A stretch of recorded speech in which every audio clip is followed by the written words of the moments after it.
I'm not. I can't afford to not record.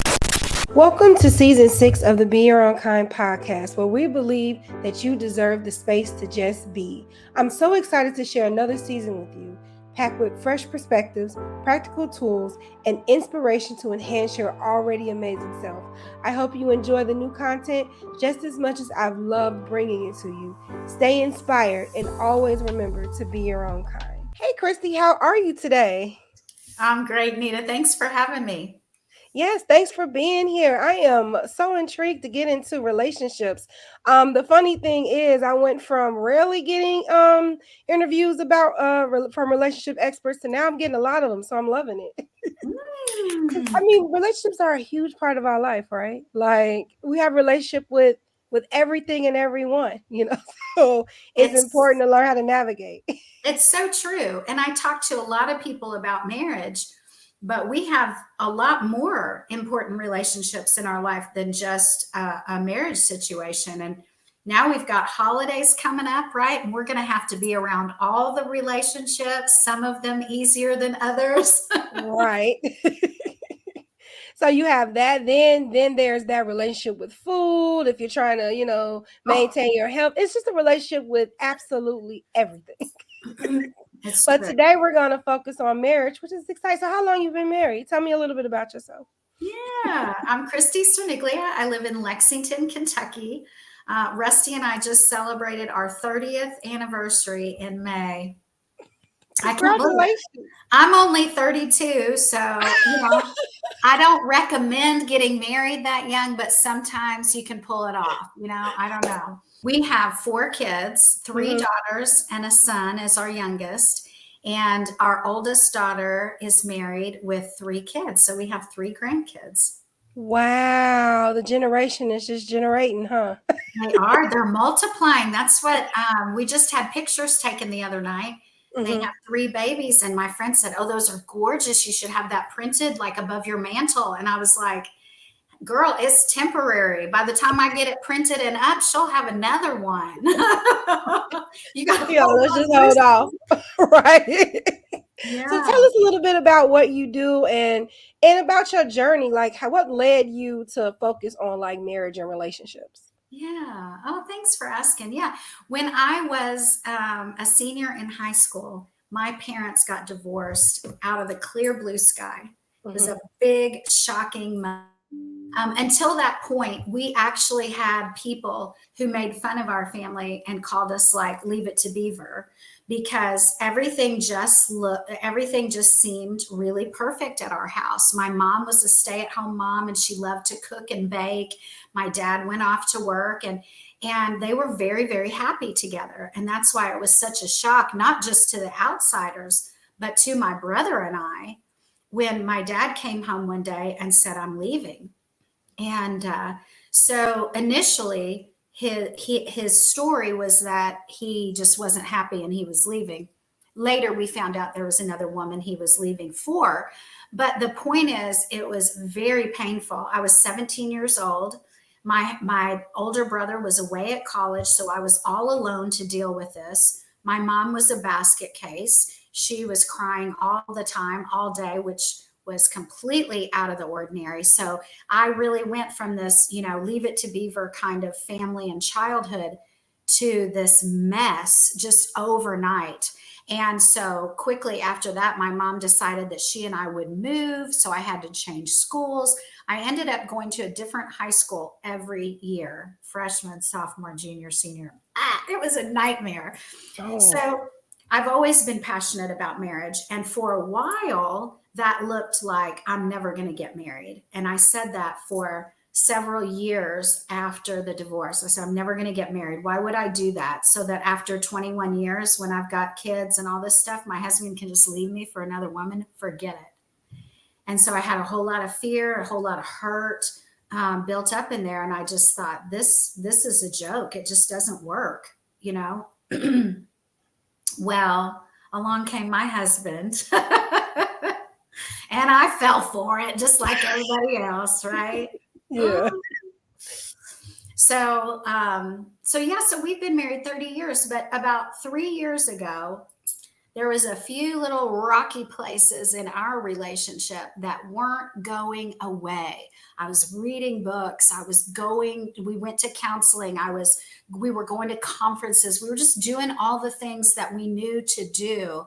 And we just weren't getting it. It just wasn't scratching the itch.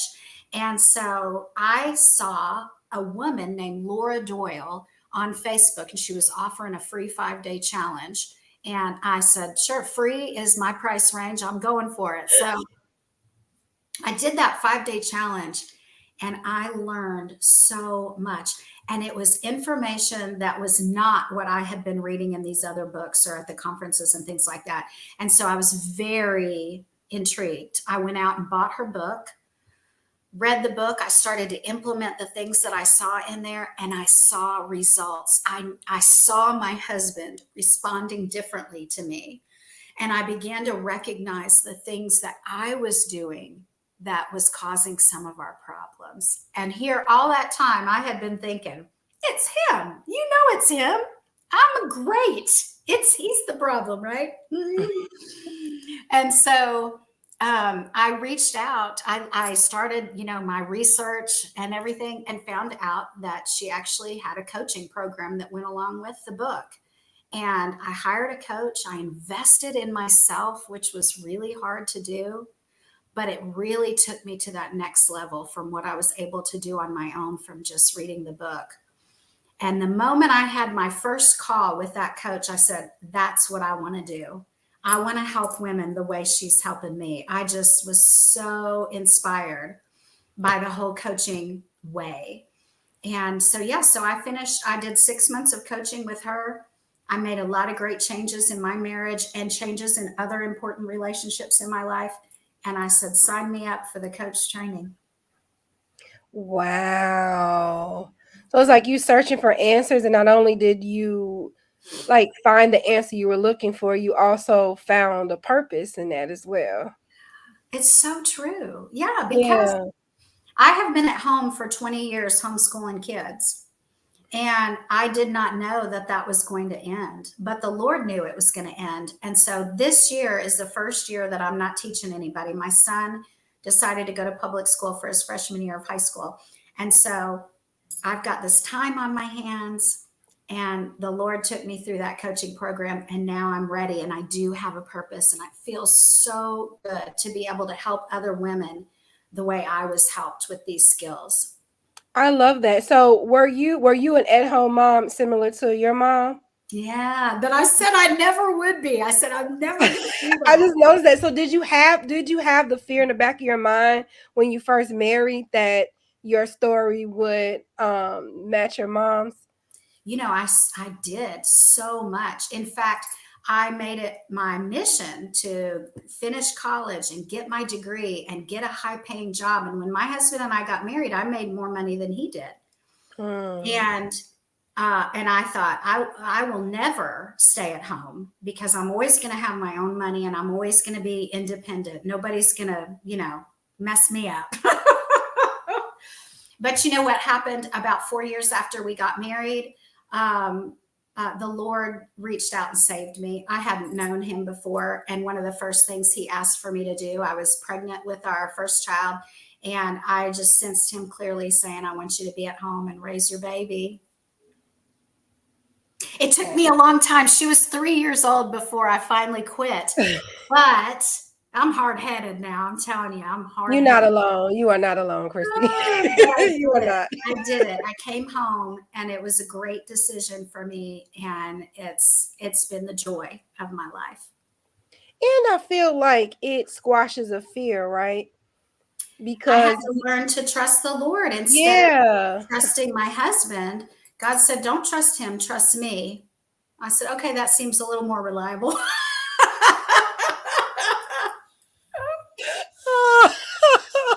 Yeah, I love that. I love that. And our parents' relationships with each other or with others, because I had a couple of steps. My parents, I think my mom was married 3 times, and my dad is on his 4th marriage, and so I've always had weird ideas about marriage, and I thought I would like marriage was never ever like I'm like marriage is not forever. I don't understand. It's so expensive, and then it's more expensive to get a divorce. Like even when I married my husband, I went into it like with an expiration date. Like this is not Mhm. gonna be forever, and so Mhm. I can't resonate with you. Like you're growing up in a certain way, and you're like, you know what? I'm not even gonna put myself through that. But like you said, God shows you that that doesn't have to be your narrative, and doesn't have to be your story. Nothing wrong with that being your parents' story, but that doesn't mean that's what He wrote in the cards for you. So I love that. Yes. Yeah.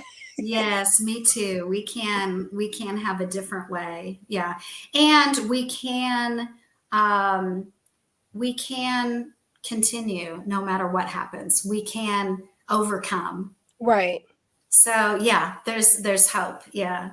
Right. And it's not Well, the end of the world for those that are divorced. There's love that's again, right. you know. So it's That's not the end of the road. Now I learned that from my parents. Like you can love true. again and again. So Yeah. I was like, even if it's an expiration day here, I can just, you know.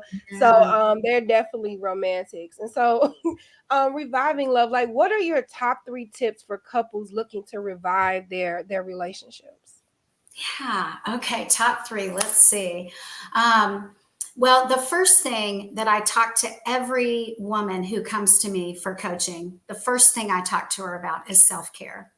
Hmm. And the reason for that is because miserable people don't have happy relationships, right?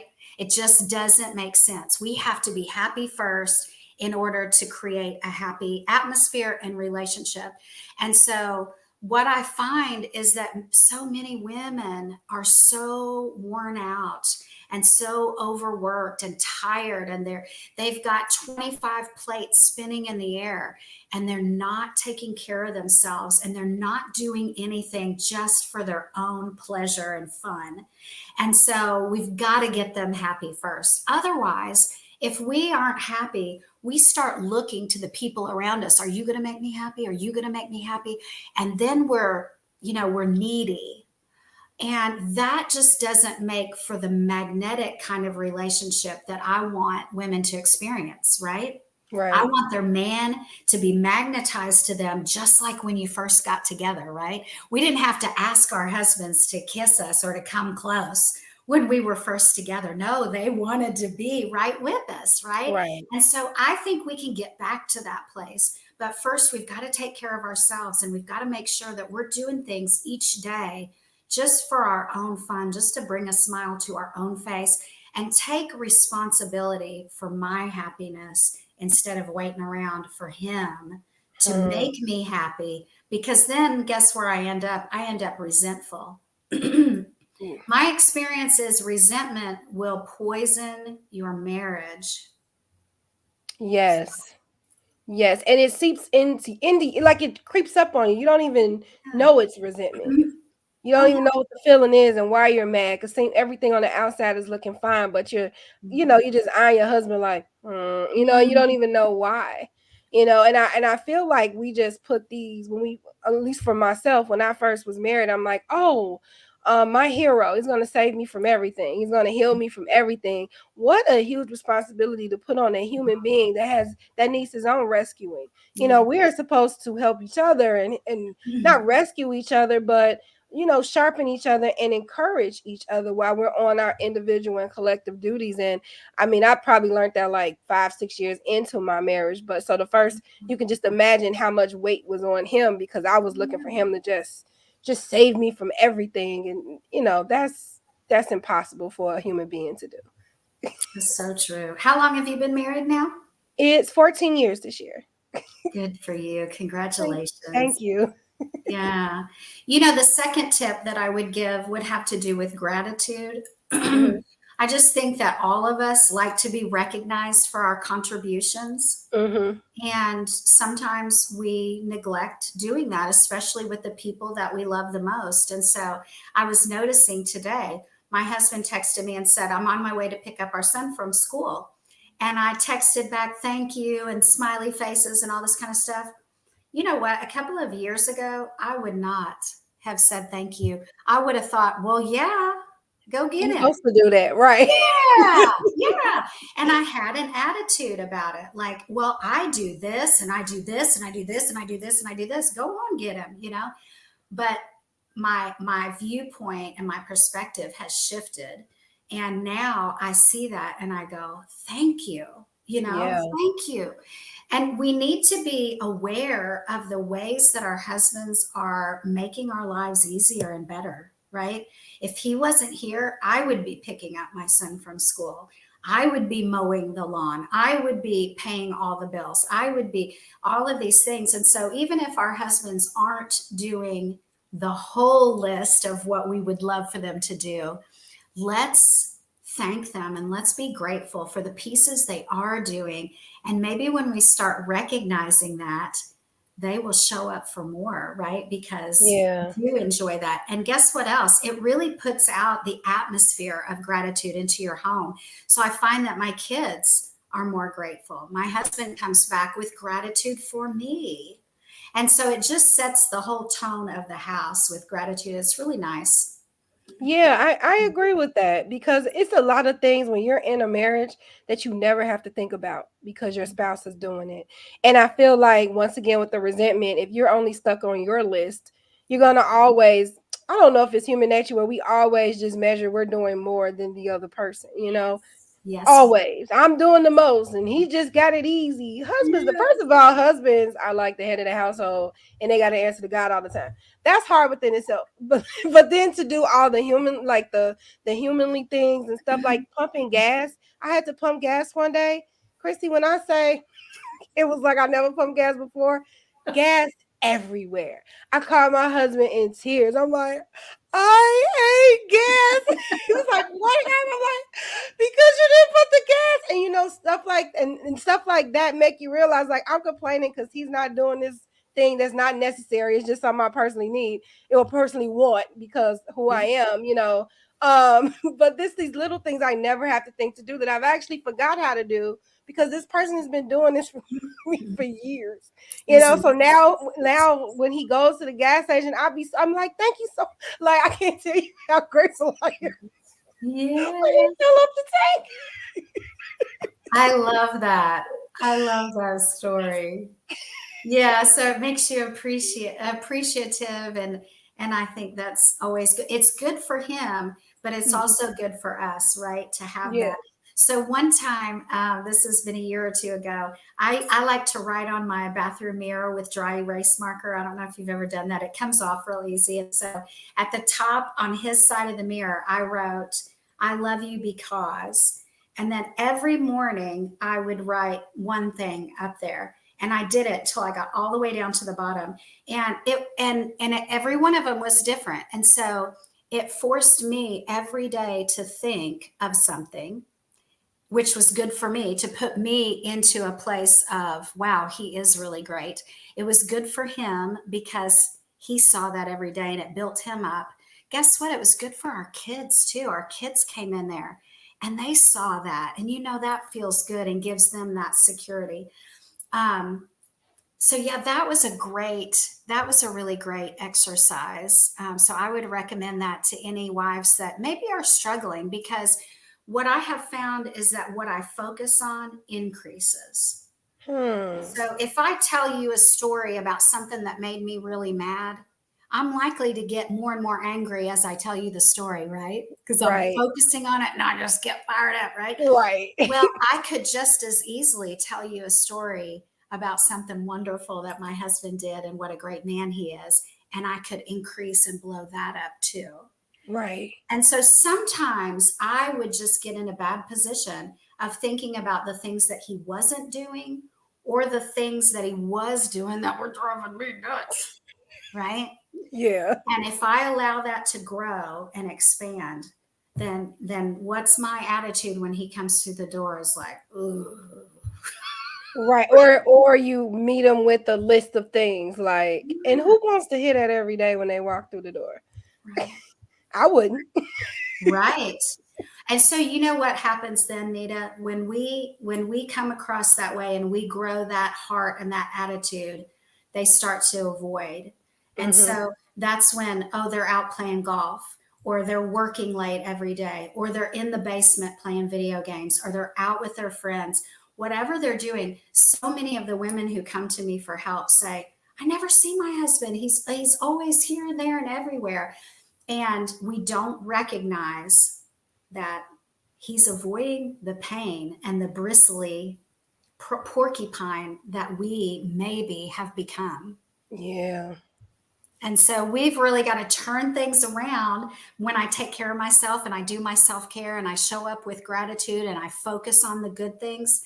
Then I can show up happy and fun like the girl that he proposed to 30 years ago. Right. Because then there that's such a good point, because then there's that, I'm just not that girl anymore. And it's like, you just need to chill out. Because I don't know if it's a switch when you get married where like this person has been this person this whole time. And as soon as you get married, you want to change everything about them. Yeah. Yeah. But you know what? We both change. He's got a lot of pressure and a lot of demands, and I've got a lot of pressure and a lot of demands. And so both of us are the same people that got together Right. 30 years ago, but we're kind of buried underneath a lot of stress and bills and things. And Right. so, but if I dig out my girl of fun and light that he met, then guess what? When I show up that way, he starts responding like the boy that I met. And so that's why I'm so excited about what I do, because we as women are so influential. We can change the direction and the flavor of our relationship without them doing anything, which is so glorious, because so many years I spent wishing that my husband would change this or that, and that if only he would do this, then we could be happier in that way. And that was such a victim mode for me. It was so hopeless because I can't force him to change. I have no power. So when I found these skills and realized that much of what's happening is him responding to what I'm giving off. So if I change the way I show up to the relationship, he starts responding the way I remember it. And I'm like, oh, this is it. This is the good stuff, you know? Right, because we started out that way when we were dating. We started Yes. out that way. Whatever you need, babe. Oh, you're my world, da da da. Then, like you said, life, bills, and then your case, kids, grandchildren, this and that, and then you're at home doing all the stuff, and then he comes home from work. I'm just surmising. I don't know. I watch a lot of TV. He sits on the chair, read the newspaper, and you're exhausted. Like so. Yeah. All of those things. Because being a stay-at-home mom is no joke. I don't know why there's that connotation out there in the universe or on the social media. That is a lot of work. My friend was one. When she I think her first 5-6 years of marriage, and I went over there just to visit and just to see nonstop. And she had two little babies. Like I'm like, man, I'd rather went to work today. Like Yeah. so it's a lot. So I get it where it looks like sometimes you can it's a what is it, a thankless job, right? Mhm. Because he's at work. He doesn't see all that you do. He just know he come home and life is in order. The house is in order. The kids are in order. The food, is made and stuff. So I think that does go back to the resentment, what you're talking about. But if you, like you said, if you change perspective, Yeah. it's like he goes out. I don't know what he deals with at work. He's Mhm. probably sitting on that in that chair to decompress from his day so that he can maybe help with the kids and the household Yeah. and stuff. But I don't give him that chance because I'm barking at him soon as he sit down about my day, what Tommy doing, what they fought, what the siblings fought about, you burn the bacon, things of that. And so you don't give him a chance to decompress from his So day so that he can enter your world. so And so true. I mean, I learned that I work, but I learned that even me like bombarding my husband with my work day when we first Mhm. get together, maybe he need a minute to decompress, especially because I work from home too. Uh, maybe he needs a minute to decompress because we don't know what the other person has went through throughout that day, and it's really just the most. I think the most powerful question you can ever ask somebody is, "How are you doing? Mm. How was your day?" Those are Yeah. some simple questions, but we rarely get asked those, even in our relationships. Mhm. I love your awareness. It's really beautiful because just the fact that you're thinking, I wonder how his day was. I wonder what he had to deal with. That's a beautiful awareness that so many of us can skip over, because we do get caught up in, how do I feel? What's going on with me? What do I need? But it's really great to have that awareness. Thanks. It took a minute, Cristie. I'm not gonna sit here and say, but it took a minute because it was always, what about my feelings? Does he Right. care about what I think? Because we're emotional, Yes. and I don't know why we think men don't have emotions too. Yeah. What is he feeling? So I love this approach. And I did want to ask a question, which to something you said earlier. You said when you took the challenge, then you went over to the book. What made the challenge in the book different than any other relationship books that you had read previously? Mm-hmm. Yeah, so many of the things that we've read and we've heard in the world, she kind of flips it on its head. So, the world will tell you that marriage is hard and that it takes two to, make it better and things like that. Well, what I'm finding is that with these skills, marriage isn't really hard, and that it doesn't take two, that I really can make a change in my marriage all by myself, which is so freeing. And women come to me and they go, why do I have to do everything? He's the one who needs to, whatever. And I go, no, think of it this way: you get to, because otherwise you're hopeless. That's, who wants to be hopeless?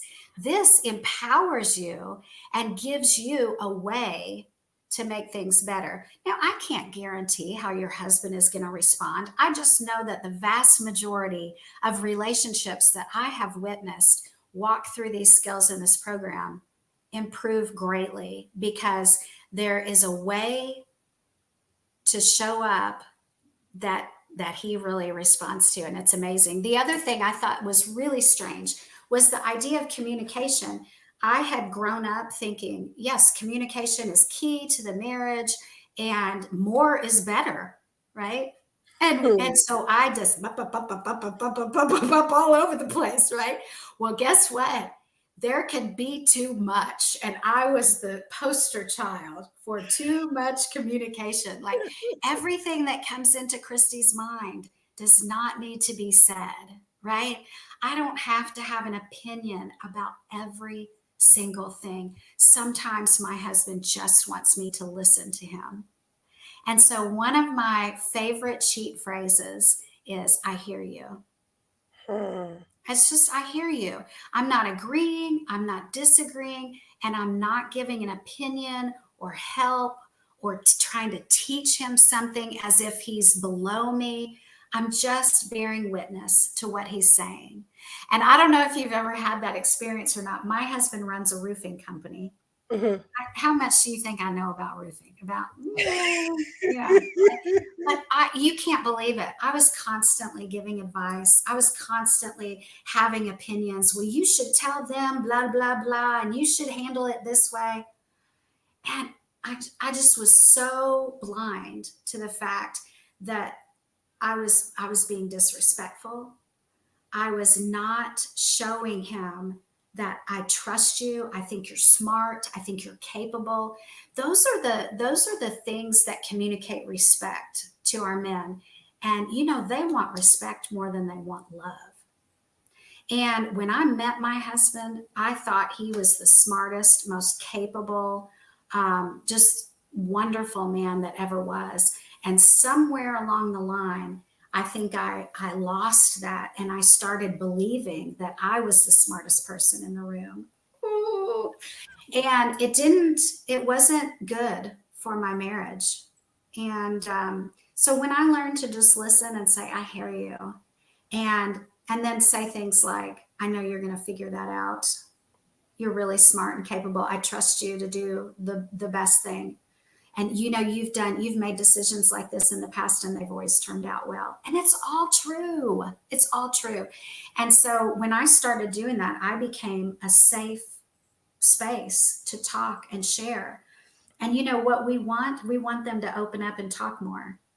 And yet, the way we go about it, by peppering them with questions and then having opinions, And when we think we're being helpful, a lot of times it can come across to them as critical. So when I turned those things down, he began to open up more and more to me, which was what I wanted all along. But the way I got there was really different than the way I had been trying to get there before. I like that. Did he start to ask for your opinion when you stopped lending it? Yeah, he did. He really did. And now it's so freeing, actually, to not have to have an opinion about everything. And one of my other cheat phrases that I love to use is whatever you think, I trust you.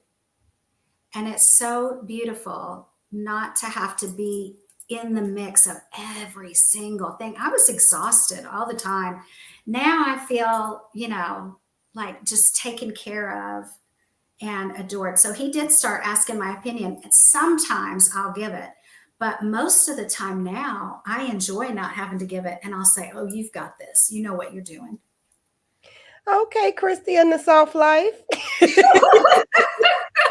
Well, here's an interesting question. I'm sure as a coach, you know all the trends on social media, at least the Miss Independent trend. The the woman, taking charge, and the woman, being her own individual, in I think in search of not losing herself and not bending for a guy, and not, like that's the thing now. Like I have to do it myself because a man can't do it, and those type of ideas. And it's okay to be independent, but I feel like when you use words like submit and dependency when it comes to relationships, it's triggering to some people. Like, how, I don't know, how do you think a woman can navigate through that mindset and flip? Because you were one way, and then you were soft, because by creating a safe space for him, you in turn felt safe with him. I mean, yeah, you got what I'm saying. Wait a minute. By you creating a safe space for him, you in turn created a safe space for yourself. So how does a woman break down those walls and those barriers to trust someone, to even be soft with them? Because there's been a lot of dating trauma and a lot of dating hurts where you just don't trust anybody, to be that person for you. Yeah, so true. But I think that what we want is intimacy and connection and closeness. And the way to get there is through vulnerability. And it's not easy. And our society does sometimes see vulnerability as weakness. But I have not found that. I have found that it requires a lot more strength for me to be vulnerable than it does to be, tough and hard and independent. And I'll tell you, I was those things, and it didn't get me where I wanted to be, you know? And Right. so when you get to the place where, okay, this isn't working, I'm ready to try something new, right? And that's what I did. I said, okay, I'll try it. And I talked to all my clients about experimenting. Hey, just experiment with it. If you don't like the way it turns out, go back to the way you used to do it. You've always got that freedom, right? The things that I teach are tools, they're not rules. You don't have to do it. If I was coaching with you, Nita, I would invite you to try something. And you are always the expert on your marriage and your relationship. I don't live at your house. I don't know your man, right? You know what's a fit for you. And I want you to stretch because that's good and that's growth. I don't want you to tear. Okay. So you might say, now, Cristie, I can't go that far, right? But I will experiment with this. And so you always get to be the expert. So I'm not somebody who's twisting people's arms. But what I do offer is a different perspective. And I think it's important because I think we get in a rut where I can only see things this way.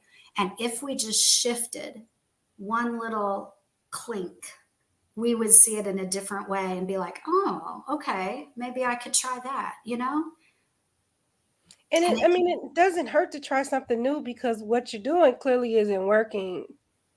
So exactly what do you lose? right. You have all to gain. And Right. if that doesn't work, it's a trial and error. And I love that you said that marriage isn't hard, but it is work.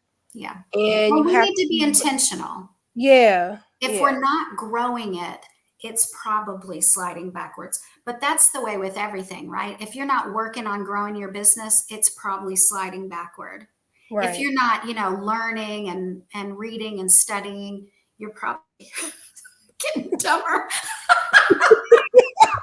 I don't know. I just said that. That's so funny. I'm like, I gotta read a book because the TV that I'm watching is not helpful. So I get it. Mhm. It's funny you said that. I just told somebody that I'm like, okay, I gotta lay off the TV.